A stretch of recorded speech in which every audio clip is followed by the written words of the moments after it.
You drive past 40 of them a week. Bright colors, bigger than a house, a price sign taller than the building itself, lit up in 10-inch numbers so nobody in a 2-lane radius can miss it. It looks like the simplest business ever built. Cars need fuel. Fuel needs somewhere to be sold. You own the somewhere. Cars keep coming whether the economy booms or stalls, whether it's a Tuesday or a holiday weekend. No expiration date on demand, no fashion cycle, no app that makes gasoline obsolete next quarter. Ask an owner what they actually earn on the gallon you just pumped and the number gets quiet. 2 cents. Sometimes 3, sometimes negative, on purpose. That's not a typo. That's the business model. The fuel isn't the product. The fuel is the advertisement. Free parking with a 2-minute captive audience, paid for by the customer's own credit card swipe. What that customer buys next, the coffee, the energy drink, the scratch ticket, the bag of chips marked up 400%, that's where the actual company gets built. And buried under every single one of these lots, quite literally, sits the reason half the owners who try this eventually wish they hadn't. Steel and fiberglass tanks holding thousands of gallons of flammable liquid, aging in the dirt, governed by federal law, one slow leak away from turning an asphalt lot into an environmental liability nobody can see coming until a regulator shows up with a clipboard. So the pitch is, buy a machine that prints cash-off Twinkies and lottery tickets while wholesale fuel prices whipsaw underneath you daily. Competitors 60 seconds down the road can undercut you by a nickel a gallon and steal your volume overnight, and something you can't inspect without a permit and a drill rig might already be quietly costing you your equity. Sounds simple. It isn't. Here's how the machine actually runs. Tier 1. Bootstrapped. Local. This is buying an existing single station, not building one from raw dirt. Building new ads, environmental permitting most first-time operators can't stomach before they've earned a single dollar. Expect $200,000 to $600,000, depending on region, pump count, and whether a convenience store sits attached. That figure buys the real estate or the ground lease. The underground tanks already installed and hopefully still passing their leak detection tests, an existing fuel supply relationship, and whatever inventory sits on the shelves the day you take over. Branded flags, a major oil company's name lit up on your canopy, usually require a separate franchise agreement, an image upgrade budget for signage and paint, and volume minimums you're contractually required to hit or lose the flag entirely. Go unbranded instead, and you keep pricing flexibility. At the cost of the instant customer trust, a recognizable logo buys you before a driver's even read your price sign. Tier 2. Mid-market. Regional. This is where a dealer stops running one lot and starts running a network. 5, 8, 15 locations under a single operating company. Capital requirement climbs to $2 million on the low end. 5 to 8 million for a cluster with strong real estate underneath it. At this size, you're no longer buying gasoline one truckload at a time off whatever the spot market offers that morning. You're negotiating a dealer tank wagon contract directly with a supplier, locking in delivered pricing and volume commitments that determine your margin before a single car pulls in. You're also managing labor schedules across multiple sites, shrinkage across multiple registers, and a maintenance calendar for aging underground equipment that never stops running whether you're watching it or not. Tier 3. Institutional. Elite. This is jobber and distributor territory. The layer above the dealer, the company that holds the fuel terminal contracts and supplies gasoline to dozens or hundreds of branded and unbranded stations underneath it. Entry here runs from 30 million into the hundreds of millions, often financed through a sale-leaseback structure, where a real estate investment trust buys the underlying land and building, then leases it back to the operating company on a long-term fixed payment contract. That structure looks elegant on a spreadsheet. It becomes a weapon later, and Act 5 explains exactly how. At this level, you're not managing pumps anymore. You're managing a supply chain, a regulatory compliance department, and a balance sheet carrying real leverage instead of a landlord's phone number. Every morning before a single car pulls onto the lot, a number gets set somewhere else entirely, the rack price. That's the wholesale price a fuel terminal charges that day for a load of gasoline, and it moves like a stock ticker, sometimes twice in an afternoon, driven by crude oil futures, refinery outages, and regional pipeline capacity nobody at the station level controls. The owner buys at that number or at a dealer tank wagon price locked slightly above it, then has to decide what to charge at the pump before knowing what the rack price will do tomorrow or even tonight.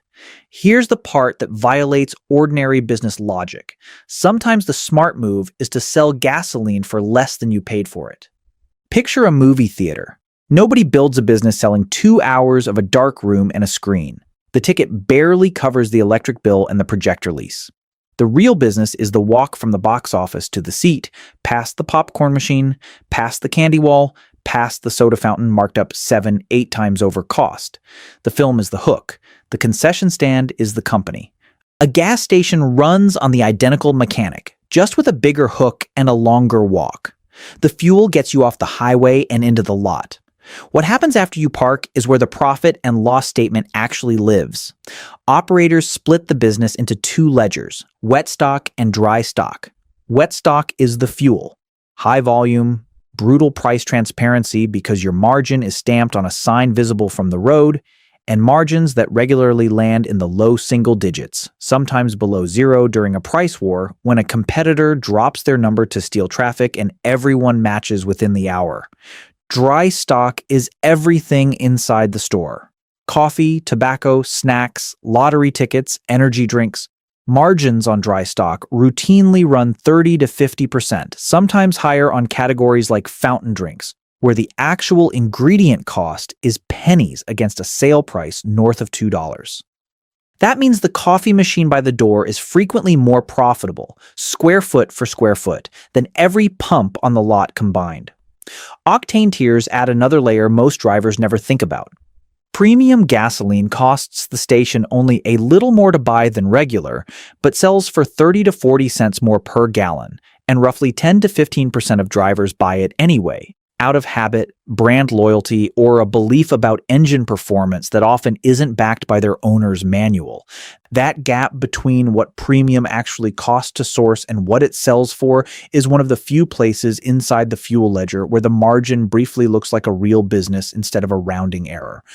There's a second invisible tax nobody mentions in the glossy franchise brochure: interchange. Every time a customer taps a card at the pump, the card network and the issuing bank take a cut, usually somewhere around 2 to 3% of the transaction. On a $60 fill-up, that's over $1 disappearing before the owner sees a cent, on a product where the entire per-gallon margin might only run a few cents to begin with. Some operators respond with a lower cash price, quietly pushing that swipe fee back onto card users. Others just absorb it and make it back on the candy bar. Then there's breakage, the quiet profit hidden inside every loyalty app and prepaid card program. Chains push customers toward a rewards account tied to a stored balance or a point system, and a meaningful share of those points and balances simply never get redeemed. That unclaimed value sits on the books as pure margin, with no product ever leaving a shelf to fund it. Small per customer. Multiplied across millions of transactions a year across a regional chain, it becomes a real revenue line almost nobody outside the finance department ever thinks to ask about. So the actual system looks like this. Fuel exists to get bodies onto the property and to generate the volume numbers the supply contract requires, keeping the branded flag and the delivered pricing intact. The convenience store exists to convert that captive foot traffic into the margin that actually funds payroll, rent, insurance, and profit. An owner obsessing over the third decimal point of their gasoline price while ignoring what's happening at the register is optimizing the wrong ledger entirely. And a striking number of first-time buyers make exactly that mistake, because the pump is the visible number and the register is the invisible one. Walk the layout of any modern station and every inch of it was decided by someone modeling foot traffic, not comfort. The door doesn't sit where it's closest to the pumps. It sits where it forces the fastest walking customer past the coffee station, the roller grill, and the impulse rack of energy drinks and gum by the register, all before they can pay and leave. Restrooms, when the chain includes them, sit at the back of the store, not because it's architecturally convenient, but because it drags every driver who just wanted a bathroom past every margin-rich shelf twice, once walking in, once walking out. The canopy overhead isn't shelter. It's a billboard with a roof attached, engineered at a height and brightness calibrated to stay legible from a moving car at highway speed, in daylight and in rain, from hundreds of feet out. Pump numbering, sign placement, even the specific shade of red or yellow painted on the price display, all of it tested and repeated across thousands of locations, because it measurably moves which station a driver chooses in the 3 seconds they have to decide. None of that is the real hidden cost, though. The real hidden cost sits underneath the asphalt, and it doesn't show up walking the lot at all.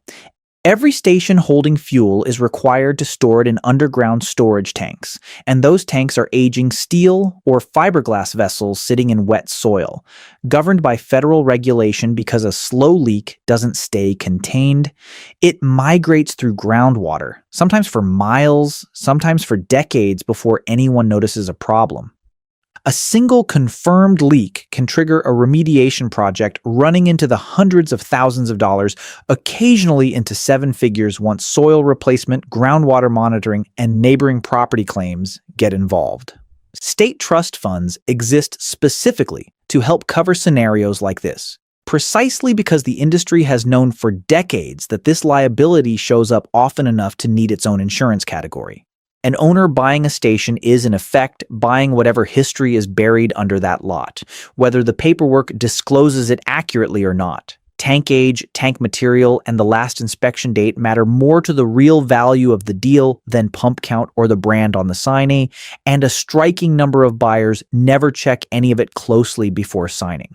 Strip away the coffee margin and the branded canopy, and what's left is an operator squeezed from every direction at once.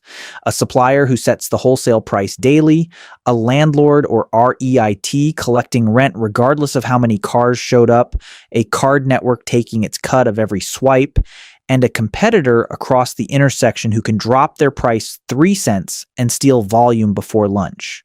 Fuel margins run thin enough that a single bad pricing week, stacked on a slow month at the register, can erase an entire quarter's profit on a mid-sized location.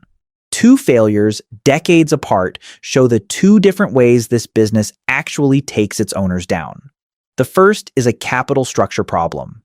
In 2011, Getty Petroleum Marketing, the operating company supplying and running hundreds of gas stations across the Northeast under agreements with a landlord that had once been its own corporate parent, filed for Chapter 11 bankruptcy.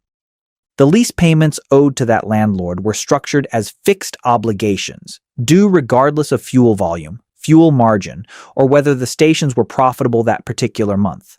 Wholesale prices spiked. Consumer demand softened. The rent didn't move an inch. A company running hundreds of locations with real revenue on paper collapsed because its fixed obligations were sized for a fuel market that no longer existed by the time the bills came due, and hundreds of dealers lost their supply agreements almost overnight. The second is a market mismatch problem, and it goes back further. During the 1979 fuel crisis, federal allocation rules distributed available gasoline supply to stations based on their prior year purchase volumes from major branded suppliers. That system protected dealers who held long-term contracts with the big oil companies. It devastated the independent, unbranded operators, often called gypsy dealers at the time, who bought fuel on the spot market from whichever supplier had the cheapest load that week. When supply tightened, those independents had no contract to fall back on and no allocation guaranteed to them. Thousands of independent stations across the country ran dry, sat closed for days at a stretch, and a large share never reopened. Their entire operating model, flexibility, no brand loyalty, chasing the cheapest wholesale price was precisely the structure that left them with nothing to sell the moment the market seized up. One collapsed from a fixed cost that didn't bend when the market did. The other collapsed from a flexible model with nothing to hold on to once the market seized. Different mechanisms, decades apart. Identical outcome. The gap between gross revenue and actual solvency in this business is measured in weeks, not years, and almost nobody discovers how thin that gap is until the month it finally matters. Boil the entire industry down and it collapses into one equation. Fuel buys the traffic, the store converts the traffic into margin, and the real estate underneath both of them determines who actually keeps the profit once the fixed costs get paid. Realistic net margins for an operator running a solid multi-site portfolio after fuel, labor, rent, card fees, and compliance costs land somewhere between 1 and 3% of total revenue, thin by almost any other industry standard, but multiplied across tens of millions of dollars in annual fuel and merchandise volume, thin still adds up to real money. The Sheets family built exactly that math into a private, multi-billion-dollar company over 6 decades, starting from a single Pennsylvania dairy store by treating fuel as the doorway and the made-to-order food and drink counter as the actual business, never taking the company public, never diluting the model with outside capital demanding faster growth than the format could safely support. Own the pumps, and you're renting access to somebody else's driving habits at a margin measured in pennies, with a federally regulated liability buried in the dirt underneath you. Own the register, the coffee machine, and the real estate the landlord doesn't control, and you're running an entirely different business that happens to share a parking lot with the first one. The system was never built to make the person filling their tank rich. It was built to make the person who owns the dirt, the contract, and the shelf space rich, off the traffic the tank happens to bring in for free.